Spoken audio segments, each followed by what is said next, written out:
Hello, আসসালামু আলাইকুম বন্ধুরা। কেমন আছেন? আমি আজকে সকালবেলায় টমেটো ভর্তা করব। টমেটো ভর্তা করতে গেলে কিভাবে টমেটো ভর্তাটা করলে ভালো হয় সেটাই দেখাবো। টমেটো ভর্তা অনেকে অনেক ভাবেই খায়, কিন্তু আমি কিভাবে টমেটো ভর্তা করি সেটা আপনাদের সাথে শেয়ার করব। প্রথমে আমি চুলো জ্বালাই দিলাম, একটু তেল দিয়ে দিছি চুলোর পরে, কড়াইতে একটু তেল দিয়ে দিলাম। তেলটা গরম হলে তেল গরম হয়ে গেছে আমার। এখন টমেটো এইভাবে কেটে কেটে আমি বেগুন ভাজার মধ্যে একটু ভেজে নিব। হ্যাঁ, বেগুন ভাজার মতো উল্টা উল্টা দিয়ে ভাজতে হবে। একটু পুড়া পুড়া হয়ে গেলে হয় কি, একটু পুড়া পুড়া সেন্ট বেরোয়, তখন এই টমেটো ভর্তাটা কি মজা লাগে খেতে। এভাবে ভেজে তো পুড়া পুড়া নেমে পুড়া পুড়া টাইপের সেন্ট বেরোবে, তখন ভালো লাগবে। আমি একই সাথে আলুটা ভেজে নেবো। তার সাথে ছোট ছোট করে আলু, পাতলা পাতলা করে আলু কেটে দিচ্ছি। এই আলুটা এর সাথে যদি ভর্তা করা যায় ভালো লাগবে। আলুটা ভেজে নিব।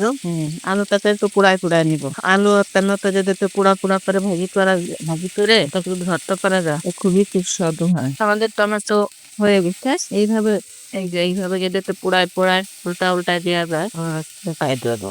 পুড়ায় পুড়ায় একটু কাটতে হবে। ওরে একটু হালকা হালকা কালো কালো হয়ে গেলে তারপরে নামাজ এইভাবে এটা পুরানো হয়ে গেছে, ভাজা হয়ে গেছে। এখন এই আলুটা একটু সিদ্ধ বাকি আছে। আলুটা আর একটু ভাজা ভাজা হবে। এর সাথে একটা পেঁয়াজ দিয়ে দিলাম, 3টে কাঁচা মরিচ দিয়ে দিলাম। ওই সাইডে একটু শুকনো মরিচ দিয়ে দেবো, শুকনো মরিচটা ভাজা হয়ে যাবে। সাইডে একটু শুকনো মরিচ দিয়ে দিলাম। এটা ভাজা হয়ে গেলে তারপরে আমি ভর্তা করবো।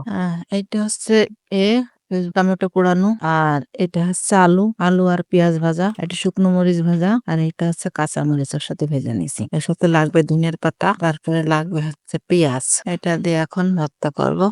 প্রথমে আমি নিব পেঁয়াজ নিব, আর একটু ধনিয়ার পাতা ডাটা ফেলে দিয়ে শুধু পাতা নিছি। এই পাতা শুধু ডাটা ফেলে দিয়ে শুধু এই পাতা দিয়ে তেলে ভর্তা করবো। আর নিব একটু লবণ। আর পাতাটা ডাটাটা থাকলে হয় কি, ভালো লাগে না ডাটা থাকলে, পাতা দিয়ে করলে হয়।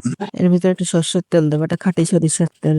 একটু সরিষার তেল দিয়ে ভালো করে আগে মাখাতে হবে। ভালো করে আগে মাখায় তারপরে ভিতরে দেওয়া লাগবে। শুধু ওই ধনিয়ার পাতা যদি এভাবে মরিচ পেঁয়াজ দিয়ে ভর্তা করে তো তাও ভালো লাগে। কাঁচা মরিচটাকে দিব, কাঁচা মরিচটা দিয়ে ভালো করে ম্যাশ করে নিতে হবে। এরপরে শুকনো মরিচটা দিব, কাঁচা মরিচ, শুকনো মরিচ, ধনিয়ার পাতা, পেঁয়াজ, সরিষার তেল দিয়ে যদি মাখানো যায়, এটা টমেটোটা খুবই একটা সুস্বাদু মজার টমেটো ভর্তা হবে। এই টমেটোটাকে এভাবে পোড়ায় পোড়ায় নিলেই হবে। টমেটো একটা পুড়া পুড়া একটা সুন্দর একটা সেন্ট বেরোবে, ওটাই ভালো লাগে। আলু নিয়ে আলু আর পেঁয়াজ বেরেস্তা বেরেস্তা করে রাখেছিলাম, আলু পেঁয়াজ এটাকে নিয়ে নেবে। এখন আলুটাকে ভালো করে গলাতে হবে। এবার টমেটো গুলো দিয়ে দেবো। দেখুন, এইভাবে যদি ভর্তা করে আপনারা খান খুবই মজা লাগে। আর শীতকালে এখন তো বাজারে টমেটো, ধনিয়ার পাতা এইগুলোর দাম কম আছে। এখন যদি সকাল সকালবেলায়